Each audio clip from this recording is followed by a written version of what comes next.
walking with it.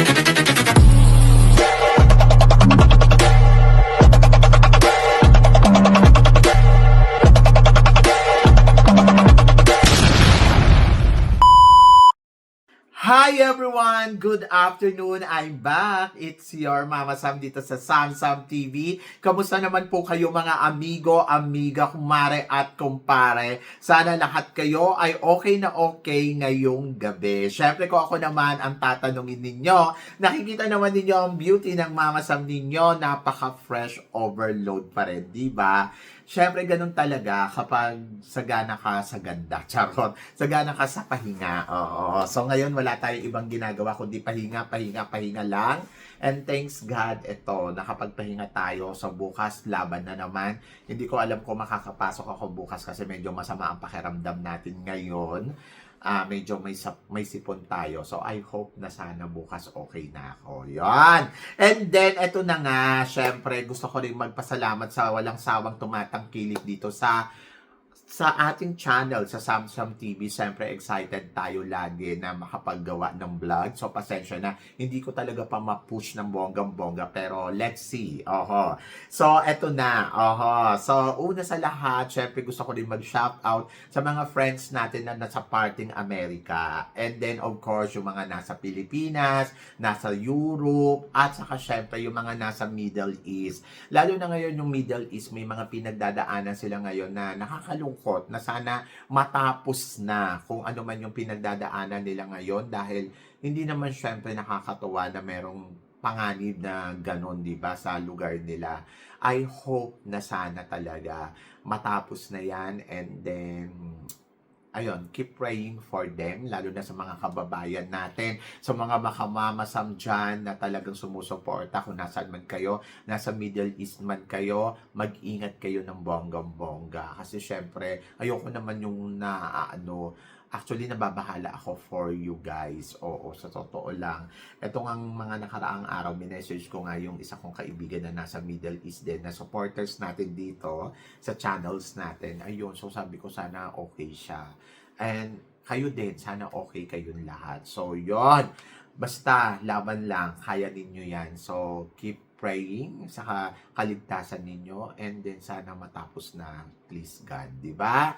And then, ayun, ngayong araw na to, may chika tayo ngayon dahil eto nga, syempre, hindi lang naman Miss Universe Philippines ang inaabangan natin kung sino yung ilalaban natin dyan. Syempre, kahit sa next Miss Grand Philippines. Yes! Talagang excited na ako for Miss Grand Philippines ngayong taon na to.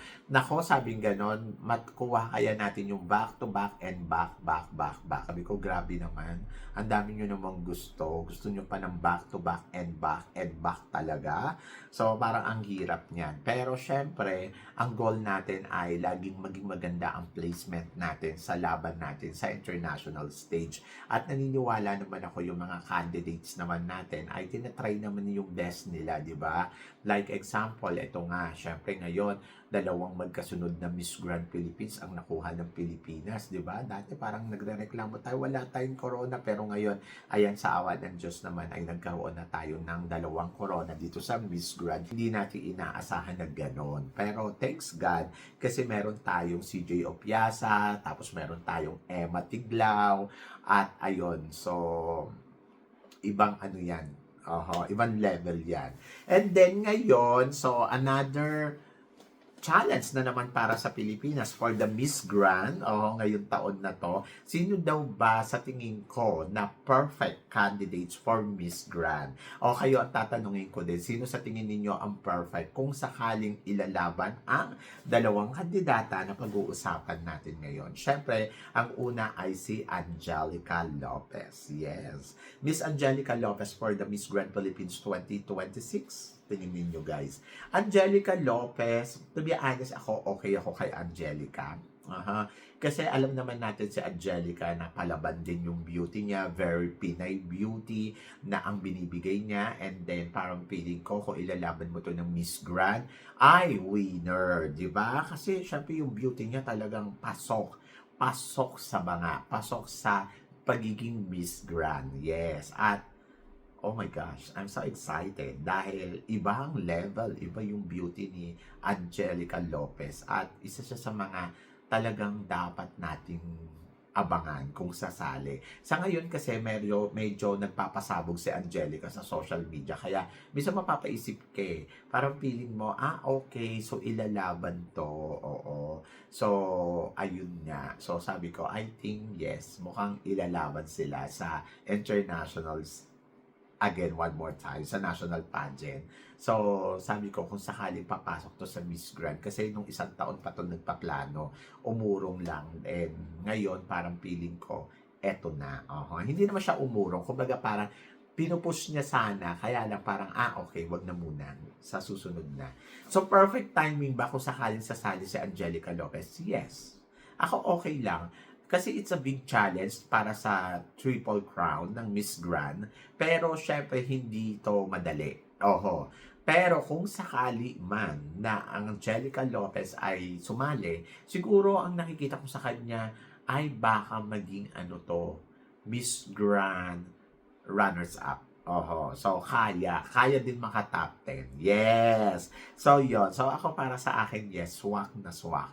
At okay sa akin kung si Angelica Lopez ang ilalaban ngayong taon na to sa Miss Grand. Kasi, okay, perfect. Alam mong papasok sa semifinals, alam mong kayang tumungtong ng top 10, alam mo din na pwede din maging runners-up. So, why not? Coconut, di ba? And then, next is, eto nga, kasi sabi gano'n, hindi daw sumali sa Miss Universe Philippines, kaya baka nandito sa Miss Grand Philippines. Wala nang iba, Aliana Aduana, for the Miss Grand Philippines, si Eliana. Ako para sa akin si Eliana, yes, I love it. Sabi ko nga kung isasali to ng Miss Grand, ako mananalo to, bakit hindi? Magaling ang execution, panalo ang beauty, at higit sa lahat, alam mo may ibubuga sa kompetisyon. And then, kung itatry niya, bakit hindi? Di ba? So, I hope na sana itry niya ngayong taon na to. And then, I'm looking forward, sa totoo lang, si Liana Aduana para sa Miss Grand Philippines. Pero, guys, sa totoo lang kasi, pag nanalo si Liana, lumabas si Liana Aduana ng Miss Grand Philippines, for sure mananalo siyang Miss Grand Philippines.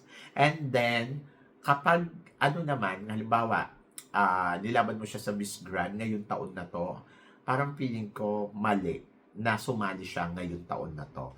Okay sa akin kung sasali siya sa next year.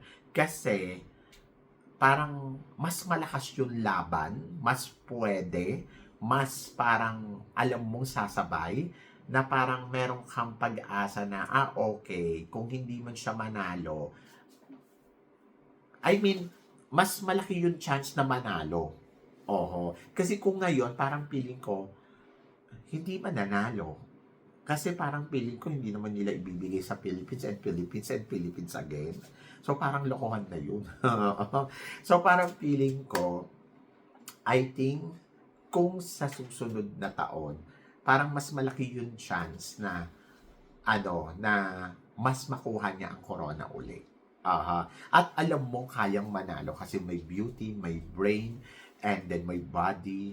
So, mas gusto ko sumali siya sa susunod na taon. Hindi sa taon na to. Kung sakaling nagpaplano siyang sumali. But I hope na hindi this year. Ganon. Kung si Angelica, bakit si Angelica pwede ngayon taon na to? Bakit hindi sa susunod na taon? Kasi, kung magkakasabay sila ni Liana Aduana, parang feeling ko, mahihirapan siyang talunin si Liana Aduana. So, parang gusto ko si Angelica Lopez na manalo ngayong taon na to, sumali ngayong taon na to kasi parang feeling ko, wala siyang kalaban na matindi. Tapos, kung sa Miss Grand naman, parang feeling ko, okay lang din na, na maging top 10, maging runners-up, kumbaga hindi sayang. Pero kasi kung si Aliana Aduana, pasasalihin mo ngayon, parang alam mo na potential na manalo ng Miss Grand, tapos sasayangin mo ng ganun-ganun lang. Hello.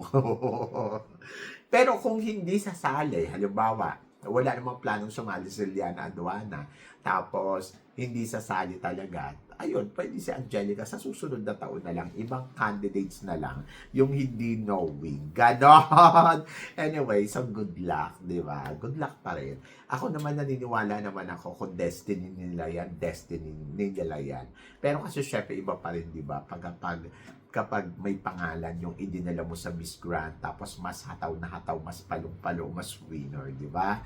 So let's see, malay naman ninyo, biglang si Angelica pala ang makapag-uwi ng ikatlong corona ng Miss Grand sa ating bansa. So kayo guys, ano guys ang tingin ninyo? Please comment below para at least malaman ko naman kung ano naman ang chika nyo dito sa mga tinatalakay natin. Syempre maraming salamat sa inyong lahat sa support at pagmamahal na binibigay ninyo syempre sa channel ko. At sa mga hindi pa nakaka-subscribe, please don't forget to click like and subscribe my channel. At i-click nyo na rin po ang notification bell to more updated syempre sa aking mga chika. Sabi ng ganon, always keep smiling and laban lang. So guys, hanggang dito na lang. Hanggang sa muli nating chikahan. See you tomorrow. Thank you guys.